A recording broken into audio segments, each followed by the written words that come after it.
Olá pessoal, começando mais um TimaCast e hoje a gente vai falar sobre produção animal, mais precisamente sobre pastagem temperada.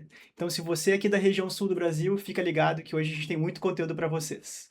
A gente está recebendo dois convidados especiais, Pedro Albuquerque, professor da URGS, engenheiro agrônomo, pós-doutor em ecologia de pastejo e sistemas integrados. Falei certo, Pedro? Perfeito, corretamente. Muito obrigado por me receberem aqui. Boa tarde, André. Boa tarde, Rodrigo, e a todos que nos assistem de alguma forma. Sou Pedro Albuquerque, então, atualmente professor na Federal do Rio Grande do Sul, na URGS, aqui em Porto Alegre. Tá? Atuo no Departamento de Plantas Forrageiras e Agrometeorologia. E, bueno, vamos conversar hoje, então, sobre essa temática aí de forrageiras temperadas. Show de bola. Obrigado por ter aceitado o nosso convite. Obrigado por estar aqui com a gente e dividir um pouco do teu conhecimento. Eu que agradeço, um prazer estar aqui novamente com vocês, né? Já tive a oportunidade de falar sobre integração lavoura-pecuária, agora vamos falar desse tema que está dentro da integração lavoura-pecuária, de alguma forma aqui no Sul, né? Que é as forrageiras de inverno, né? Show de bola. E para complementar ainda mais esse nosso bate-papo, meu colega aqui da Timac, André Bialk, ele é supervisor de desenvolvimento de mercado aqui da Timac, zootecnista e pós-graduado em produção animal. Certo, André? Isso aí, Rodrigo. Mais uma vez aí agradecer a oportunidade, agradecer Pedro, nosso parceiro aí de longa data já, vim trazer, né, o seu vasto conhecimento, poder compartilhar conosco um assunto tão importante que é pastagem temperada, né, dentro dos sistemas produtivos. E Pedro, fale um pouco para nós, né, um pouco do conceito das espécies e quão importante é as pastagens temperadas, né, dentro dos sistemas produtivos no sul do Brasil. Perfeito. Bom, para quem está nos escutando, né, e a abrangência desse programa, acredito que vai além do sul do Brasil, né, porque falar de pastagens temperadas, ou de estação fria, ou de inverno, né? Nós estamos no Rio Grande do Sul, mas uma realidade que se estende a todo o sul do Brasil, né? É que é uma pecuária à base de campos, né? De pasto e parte desses pastos, naturalmente, originalmente, são campos nativos que são formados primariamente por espécies de verão, né? Gramínea C4, majoritariamente, mas tem uma diversidade de plantas muito grande. Então, são espécies de verão que têm, por hábito, por natureza, crescerem na primavera e no verão, na estação quente, tá? E nós, em um clima subtropical, então temos um gap forrageiro muito importante justamente nas estações frias. Então, a partir de maio, junho, julho, até final de julho, aproximadamente, temos um déficit forrageiro muito importante. E é aí que entram nos nossos sistemas de produção as gramíneas de inverno, ou de estação fria. Que gramíneas são essas? Que espécies são essas, né? Bom, vamos desde as mais conhecidas e mais utilizadas tradicionalmente no sistema de produção, azevém, aveia, a gente está falando de aveia preta, aveia branca, mas podemos estar falando também de algumas espécies que são mais utilizadas historicamente como para a produção de grãos, mas que estão cada vez mais sendo utilizadas para pastejo, à medida que surgem cultivares melhoradas para esse propósito, né, para serem utilizadas diretamente em pastejo dos animais. Por exemplo, trigos de pastejo, centeios, né, e uma infinidade de outras espécies que são utilizadas realmente mais para fazer silagem, por exemplo, de planta inteira de cereais de inverno, como triticale, cevada. Então, esse é o vasto mundo aí das forrageiras de inverno e que a gente utiliza nos nossos sistemas de produção integrados com a agricultura ou puramente pecuários, né? Perfeito, Pedro. Acho que é evidente o quanto que se torna cada vez mais importante dentro de um planejamento forrageiro as pastagens temperadas, as pastagens de inverno aqui. E pensando nisso, Pedro, sabemos que temos diversas espécies, como mesmo tu comentou, que se destacam pelo um bom potencial produtivo e pela questão nutricional, a qualidade nutricional dessas forrageiras. Se tu puder, Pedro, comenta um pouco em relação a isso, para depois a gente dar sequência aí no nosso bate-papo. Perfeito. Bom, de uma maneira geral, né, generalizando, as espécies de inverno são na sua maioria, gramíneas C3, né? Então, essas gramíneas C3, elas têm uma qualidade já superior às gramíneas C4 em termos bromatológicos, né? Então, se a gente estiver falando tanto de azevens, sejam azevens comuns ou guachos, né, que estão no sistema de produção há mais tempo, até azevens melhorados, claro que tem um gradiente de qualidade bromatológica entre eles, à medida que o melhoramento vai justamente melhorando essas espécies para ter mais proteína, mais digestibilidade, mas de uma forma geral são espécies são plantas que têm alta qualidade. Tá? Então, altos teores de proteína, alta Uhum. digestibilidade. E, de novo, claro que tem um gradiente muito grande dentro de uma espécie, tem diversos cultivares com diversos tipos. Então, a gente está falando, por exemplo, de um azevém que pode ser um azevém diploide, um azevém tetraploide, ou seja, tem uma diferença no conteúdo genético dessas plantas, né? E também na qualidade bromatológica, a quantidade de parede celular em relação ao seu conteúdo, o que vai mexer também na digestibilidade. Mas, generalizando, todas são plantas de alto valor nutricional. Perfeito. Tá? Forrageiras de alto valor nutricional que podem estar sendo utilizadas e são utilizadas na alimentação animal. E essa qualidade nutricional vai variar também, obviamente, dependendo da fertilidade do solo, né? Dependendo do investimento que a gente coloca em adubação, a proteína diretamente relacionada com o teor de nitrogênio que eu tenho no solo, Exato. consequentemente na planta. E o manejo de pastagens que não é somente fertilização, tá? Então, como é que a gente trata essa pastagem? Se a gente está rapando esse pasto, vai ter uma qualidade e o animal vai ganhar um peso. Se eu estou trabalhando com esse pasto na altura certa, numa intensidade de pastejo certa, como a gente chama, eu vou ter um desempenho animal superior, mesmo que essas plantas tenham a mesma composição nutricional. Uhum. Tá? Porque o animal tem a sua percepção, que é diferente da nossa, né?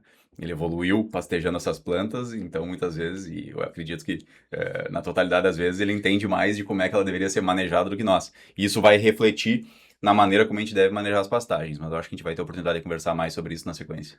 Perfeito, Pedro. Acredito que uma parte aí da minha próxima pergunta tu já falou. Sabemos das qualidades, da importância e quais os principais gargalos hoje que tu enxerga dentro desse sistema.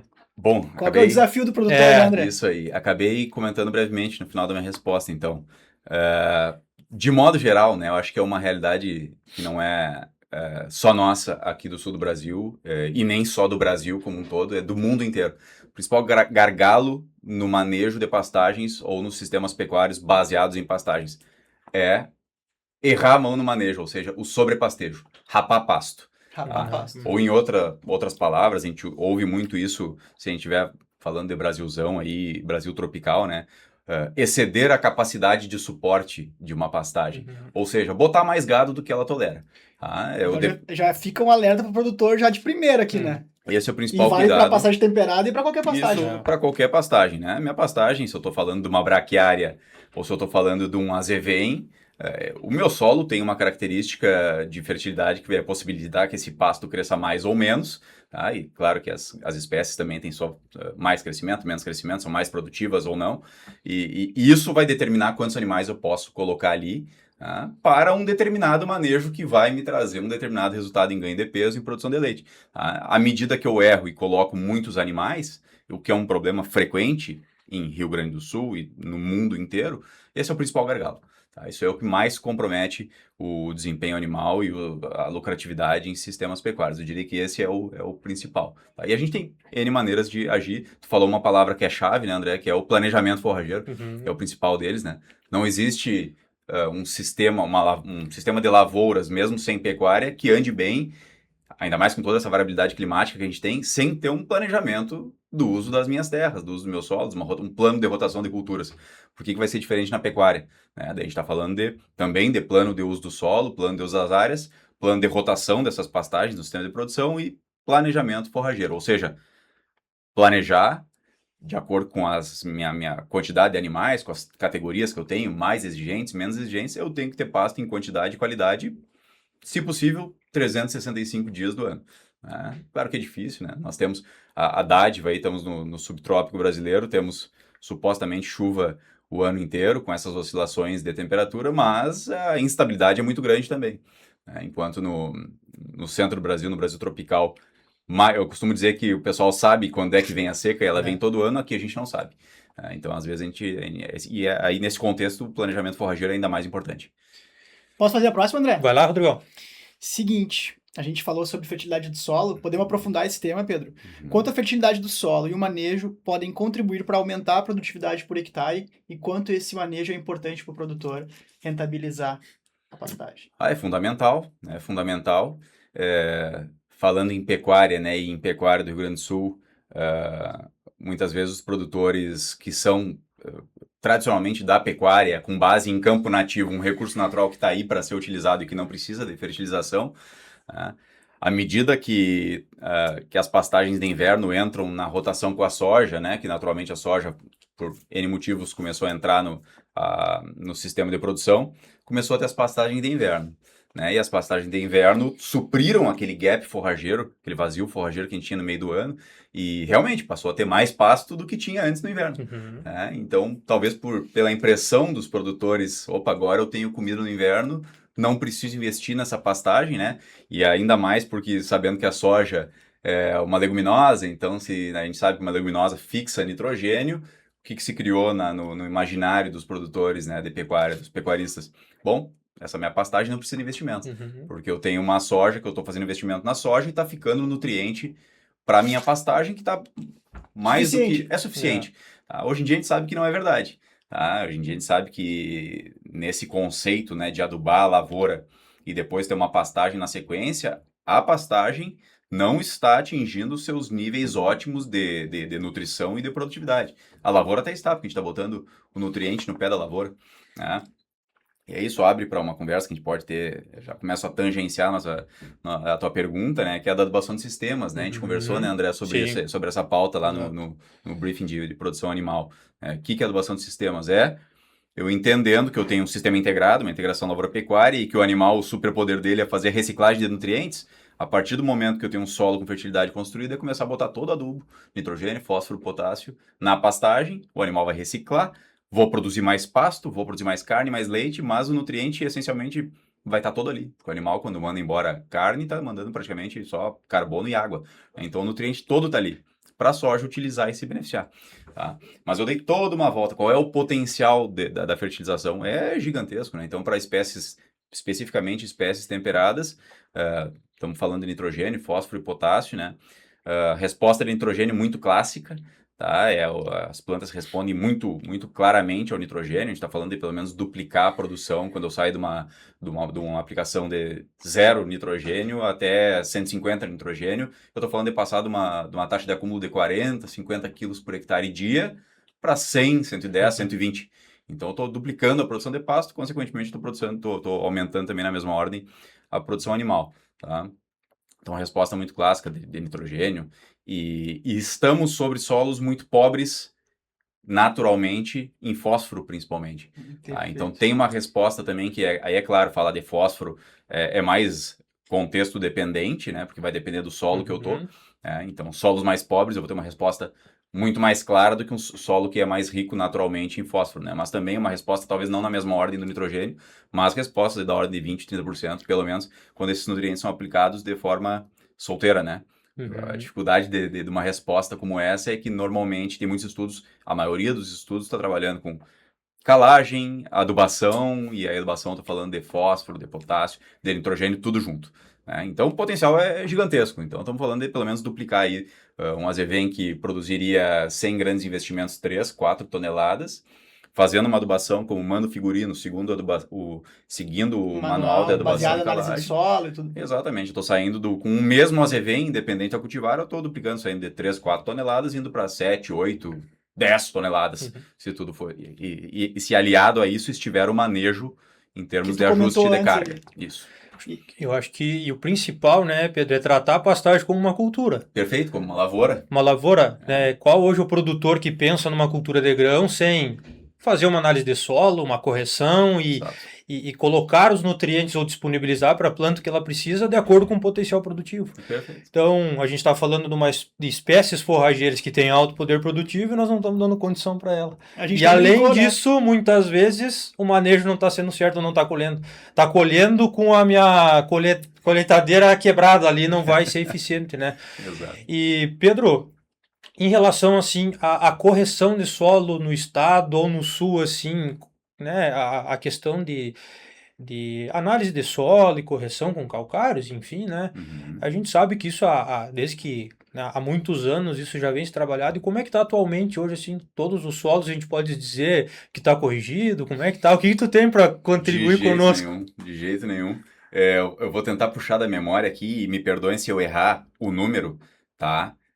Mas eu estou lembrando aqui de levantamentos que a Rede Técnica Cooperativa, né, da CCG, junto à CCGL e todas as cooperativas do estado fizeram recentemente, capitaneadas pelo meu querido amigo Jackson Fiorin, e lembro dos números ele mostrando ali, ainda a maior parte, sem dúvida nenhuma, mais de 50%, talvez a gente esteja falando de 70% dos solos, esteja com pH aquém do ótimo. Eu tô falando, então, um pH abaixo de 5,5, 5 na maior parte das vezes.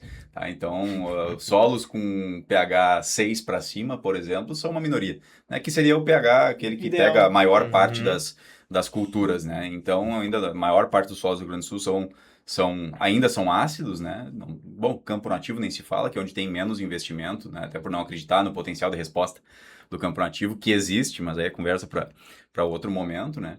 E, bueno, nas pastagens também acaba sendo dessa forma, né? Então ainda tem muito para caminhar nesse sentido, até pelo fator que eu mencionei, né? Muitas vezes eu penso, principalmente o pecuarista de corte, ele tem uma propensão menor ao investimento do que o pecuarista de leite e o agricultor, né? Então, acho que, grosso modo, assim, generalizando, a gente poderia dizer que se a gente chega numa propriedade de leite, essa propriedade talvez esteja com os níveis, a chance de a probabilidade dessa propriedade tá melhor de condições físico-químicas do solo, né? Principalmente químicas, e porque o produtor investe mais, é maior do que numa propriedade da metade sul do estado, que são os pecuaristas de corte mais conservadores, né, que não acreditam tanto nesses investimentos e pensam mais em reduzir custo do que em aumentar a margem, né? Essa eu acho que é a realidade do nosso local aqui. Temos desafio, né, André? Bastante, Rodrigo. E pegando o gancho que o Pedro comentou em relação à nutrição das plantas e como a gente pode aumentar a produtividade quando a gente faz um manejo de adubação corretamente, com o produto bem posicionado, baseado em análise de solo, como que nós, da Timac Agro, podemos apoiar os pecuaristas nesse sentido? Que tecnologias que a gente tem, que elas podem ajudar o produtor a produzir mais, melhor, a aumentar a lavoura de carne dele, que a gente sempre brinca, né? Quais são as tecnologias que a gente tem para ajudar o produtor? Bom, Rodrigo, acho que antes de falar em tecnologia, né, a gente sente que ainda há muita carência dessa informação chegar lá no campo.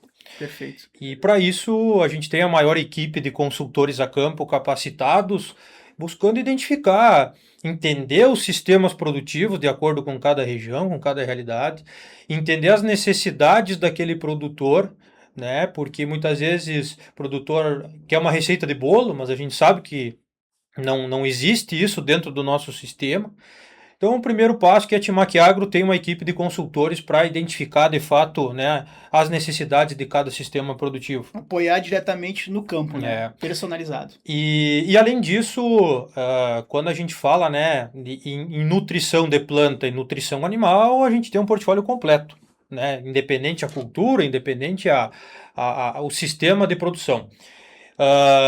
Então, quando a gente fala, e até puxando o gancho que o Pedro, né, falou esses dados, né, que há muitos anos ainda a gente tem oportunidade de trabalhar nesses solos ácidos, né, que é a realidade da maioria das propriedades, ou praticamente algum talhão, alguma área da propriedade, né, vai ter esses solos abaixo de 5,5, onde que principalmente o fósforo ele vai ficar retido ali no solo e não vai ficar disponível para a planta. Mesmo as fontes convencionais de eu colocando nutriente, a planta não vai absorver.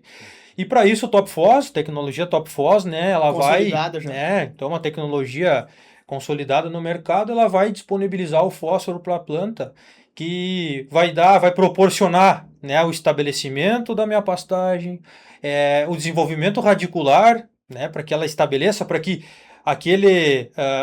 os animais consigam ter uma altura ideal de entrada, né, e aquela pastagem esteja bem estabelecida. Então, disponível, né, eles. Pensando em adubação de base em solos com pH abaixo de 5,5, a gente tem o TopFos.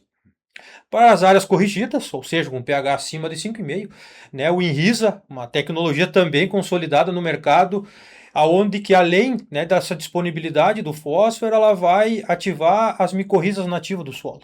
Ou seja, ela vai estimular uma maior absorção de águas, de nutriente pela planta, né, fazendo com que aumente o potencial produtivo. Falar de nitrogênio, né, as gramíneas, o Pedro muito bem comentou, é o combustível da minha pastagem, né, o acelerador na prática quando a gente fala. E a gente tem vários desafios a campo operacional, a questão de perdas, né, das fontes convencionais. E o Sulfamol, né, um produto mais que consolidado no mercado, ele vai disponibilizar de forma gradativa, né, uma forma segura, fazendo com que eu tenha uma maior produtividade, um maior perfilhamento, maior volume de folhas, que a gente sempre busca, né, a maior produção de folhas para o meu animal consumir de uma forma equilibrada, isso aumentando então meu potencial produtivo e minha capacidade de lotação. E falando em fertilizantes estratégicos ou os fertilizantes líquidos, né, ainda um problema de plantas daninhas, a gente sabe que é uma realidade nas áreas de pastagens temperadas ou pastagens em geral como um todo, e é inevitável a gente não fazer um controle com herbicida.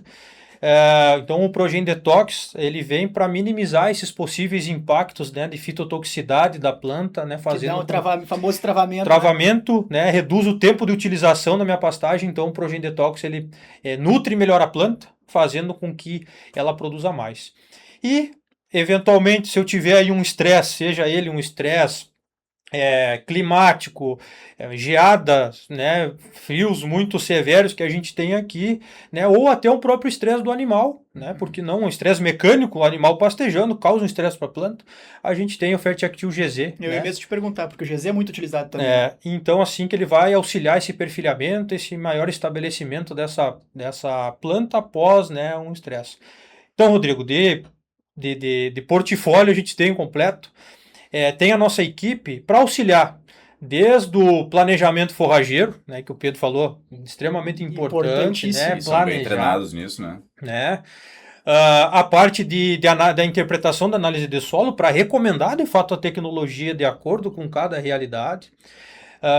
O acompanhamento durante toda a safra, todo o ciclo produtivo, e a gente tem o nosso programa legado, né, que a gente proporciona, então, a experiência para os nossos clientes durante todo o acompanhamento, quantificando, mostrando um relatório no final de safra para mostrar o retorno sobre o investimento com o uso da tecnologia. Eu acho que esse que é o principal para o nosso produtor, a gente entregar isso, né? Então, ou seja, a gente tem aí, tem a equipe, tem as tecnologias, tem o suporte também, né, de pesquisadores que nos dão também ainda mais respaldo para a gente levar maior solução a campo. Perfeito. Pegando esse gancho, André, que tu comentou sobre tecnologia, acho que a gente falou sobre nutrição das plantas através dos nossos fertilizantes. Se me permite uma pergunta, Pedro, qual a importância do produtor dele integrar tecnologia, seja em nutrição, seja qualquer outro tipo de tecnologia, no manejo dele das pastagens e enxergar um retorno dele, talvez não tão curto prazo, mas médio e longo prazo? Como é que tu tem enxergado isso?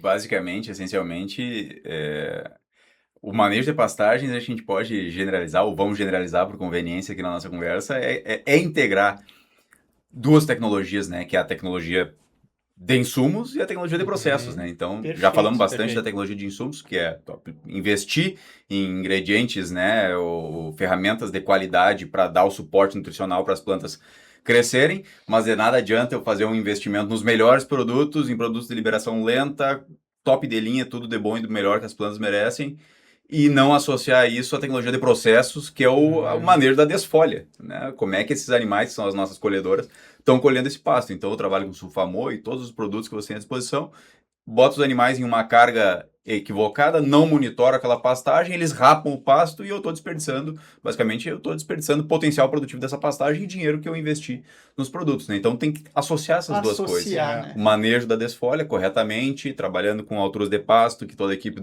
da Timac eu sei que está bem treinada, porque conversamos sobre isso na ocasião lá do briefing, né?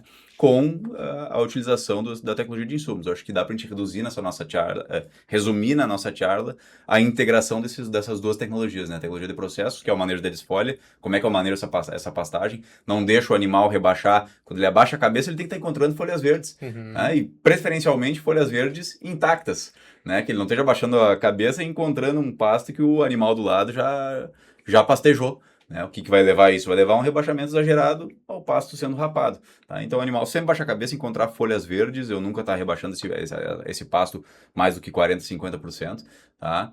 Para que eu ajude os insumos a fazerem essa pastagem, a produzir aquele dobro de toneladas de pasto que eu tinha mencionado para vocês. Pedro, e de forma prática, assim, essa questão de manejo de pastagens, o que tu poderia trazer, assim, né, alguma informação prática para quem nos escuta, como que eu sei a altura ideal de entrada, de saída, né? Boa. Ou na prática, algo assim, como que eu meço essa pastagem, enfim, algo bem prático, assim, para para quem nos escuta aí possa Bom, utilizar. a forma mais prática, né, e é a que a gente vem trabalhando na URGS e divulgando, disseminando, e nossos estudos todos, inclusive, são feitos com base, são manejados dessa forma, é manejando a altura do pasto. Então, a altura do pasto é uma dimensão da estrutura desse pasto, e o animal, quando ele abaixa a cabeça, ele está enxergando uma estrutura de pasto, ele não está enxergando uma oferta de forragem, ele não está enxergando uma massa, embora ele esteja consumindo essa massa, ele está encontrando uma planta tridimensional que tem uma estrutura, tem uma densidade, uma dispersão de folhas. Então é isso que o animal encontra e seleciona no momento que ele faz o bocado dele, tá? E de todas as dimensões de um pasto, né, nós temos uma altura, uma densidade, como eu falei, né, é como se fosse um cilindro invisível que ele encontra, né. Então, dependendo do tamanho da boca dele, ele vai fazer aquela laçada com a língua, se eu estiver falando com um bovino, né, essa é a área do bocado dele. Tem a altura também, normalmente os animais eles comem 50% da altura do pasto que eles encontram, então tudo isso é o que o animal tá encontrando. E a dimensão dessa estrutura que mais está relacionada com consumo e com desempenho, e que também está relacionada com massa de forragem, se eu quiser, é a altura do pasto. Por isso e a altura é fácil de medir, né? Então eu sei que o meu palmo aqui tem aproximadamente 21 centímetros, 21 centímetros. Eu sei que o meu punho fechado vai ter um outro tamanho. Eu sei que até o meu joelho eu tenho 40, 50 centímetros, vai depender da pessoa. Então é muito fácil manejar pastagens a partir daí, né? E aí é claro que cada espécie forrageira com as suas características de hábito mais prostrado, mais cespitoso, se eu estiver falando de uma temperada, estou falando de pastos que vão ser manejados em torno ali dos 20 centímetros. Vai ter alguma variabilidade. Aí o detalhe, aí o ajuste fino vai ser feito com a equipe da Timac, que tem esses números também. Tá? Se eu estiver falando de uma gramínea tropical, eu estou falando de pastos que vão ser manejados mais perto dos 40 centímetros de entrada, 50, ou mais até, se eu estiver falando daqueles pânicos, né? Por exemplo, Mombaça lá para cima no Brasil tropical. Tá? Então é basicamente isso, é monitorar. Tá? Monitorar a condição média do meu pasto, se eu estiver trabalhando com os animais sem piqueteamento, ou monitorar a altura de entrada e, talvez mais importante ainda, a altura de saída, porque eu não posso estar rapando esse meu pasto.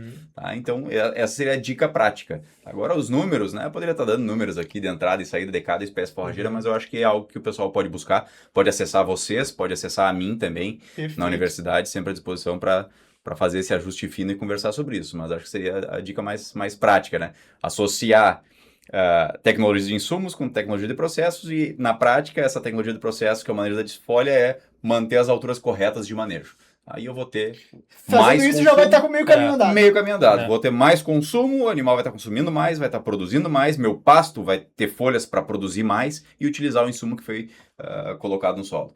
Basicamente seria isso. Muito bom. Que aula, né, André? Mas, Muito bacana. Então, tem mais alguma pergunta, professor? Pedro, mais algo, né? Isso Aqui que eu ia perguntar. a gente poderia aprofundar vários assuntos aqui, mas algo ainda que não foi comentado, né? Que tu entende que é importante, assim, eu acho que para que as pessoas, né, possam utilizar isso, né? A questão de manejo, eu acho que a nossa equipe mesmo, a campo, muitas vezes é o principal conexão que gera com o produtor. Muitas vezes, né, é auxiliar ele, né, entender que a necessidade dele é produzir pasto, mas se ele fizer um investimento lá e ele não colher bem, não vai ter um retorno sobre o investimento, que é o sempre que a gente busca. Então, além do que a gente falou, o que mais tu poderia deixar aí como uma mensagem? Uma mensagem de fechamento. Pra galera. Eu acho que a mensagem de fechamento na verdade, pensar algumas das palavras que a gente utilizou nessa conversa, né? Então, nós falamos de planejamento forrageiro fundamental para um sistema pecuário. Tá? Até eu fiz aquela comparação, se é necessário o planejamento de rotação de culturas, de uso das áreas num sistema de plantio direto sem animais, num sistema pecuário também a gente precisa de planejamento, para não ser pego de calça curta quando vem uma estiagem, né, um pouco mais severa, da mesma forma que no Brasil tropical é feito com as estiagens que acontecem todos os anos. Né? Associar a tecnologia de insumos com a tecnologia de processos, isso é fundamental, acreditar, entender. Uma vez eu ouvi de um orientador que nós, na pesquisa, não temos que acreditar em nada, a gente acredita em Papai Noel e em fantasma, né? Os dados nos mostram uma coisa. Tá? Então, a gente mostra esses dados que a gente obteve na pesquisa para o produtor, e aí sim, a gente está falando de acreditar. Acreditar na pesquisa, que é bem feita, né? E no conhecimento que é trazido pelos consultores, porque esses consultores estão em posse de maneira um pouco mais facilitada desse conhecimento técnico que está saindo da universidade. Então, basicamente, eu acho que essa seria a minha mensagem final, né? Façam uso das tecnologias, de insumos e de processos que tem à disposição e que a equipe Timac vai estar passando aí para os produtores. Show de bola, Pedro. Muito obrigado pela tua presença aqui com a gente. André, obrigado pela presença também. Considerações finais? Que agradeço, né? Sempre um privilégio estar junto, né? Com o Rodrigo, com o Pedro, trazendo todo o conhecimento que tens e o quanto que, né, é importante, né, a gente estar até próximo, trocando essas informações para que a gente possa levar, né, esse conhecimento ao produtor, né? A gente tá, as nossas tecnologias, a nossa equipe é uma parte, né, da cadeia produtiva. Então, mais uma vez, Pedro, muito obrigado, né, a todos que nos escutam aí. Se tiver alguma dúvida, né, algum questionamento, né, busque contato aí com a nossa equipe e a gente segue por mais aí, né, levando essas informações aí para quem nos escuta. Perfeito. Pedro, para fechar, quem quiser ter mais informações, contato contigo, como é que faz para conversar? Algum pecuarista que ficou com mais dúvida, quer aprofundar sobre o assunto? Bom, eu estou sempre à disposição na Faculdade de Agronomia, né? Faculdade de Agronomia e Zootecnia, que agora adotou esse nome finalmente, né? Temos 2 cursos lá de Agronomia e Zootecnia. E eu estou sempre à disposição lá no Departamento de Forrageiras, tá? Todo Perfeito. mundo no bairro Agronomia, quem quiser ir lá, a gente está sempre à disposição por lá. Podem me encontrar também pelo meu e-mail, pedro.albuquerque@urgs.br, e nas redes sociais, né? Então, acho que o Instagram é a mais utilizada amplamente pelo pessoal, p.albuquerque-nunes, tudo junto. Show de bola. Já segue o Pedro lá. Isso aí, de vez em quando a gente bota algum conteúdo técnico, tem alguma coisa pessoal também, mas tem um pupurri lá mas tem também manejo, tem também informações técnicas e eu fico à disposição, tá? Agradeço o convite mais uma vez, sempre um prazer estar com vocês aqui, foi muito bacana estar no primeiro podcast e agora retornando para falar de outra pauta diretamente associada, mas também muito importante e muito oportuno, né? Estamos na entrada do outono, é agora que as decisões são tomadas, que as pastagens são estabelecidas e espero que essa conversa ajude o pessoal a fazer um bom estabelecimento de pastagens e daqui até o final, até a primavera, e entrada de verão, esteja manejando bem as pastagens temperadas. Com certeza ajudou muito. E já fica aqui o convite para a gente fazer uma nova edição, algum outro tema. Numa próxima vez aqui vai ser muito bem recebido e tenho certeza que o pessoal vai gostar também. Beleza. Agradeço a todo mundo que ficou até aqui com a gente nesse episódio fantástico do TimaCast. Se você ainda não segue a Timac nas redes sociais, @TimacAgroBrasil em todas as redes, entra lá, conversa com a gente, curte, compartilha esse vídeo, vamos levar esse conteúdo bacana para o máximo de pessoas possíveis e até o próximo TimaCast.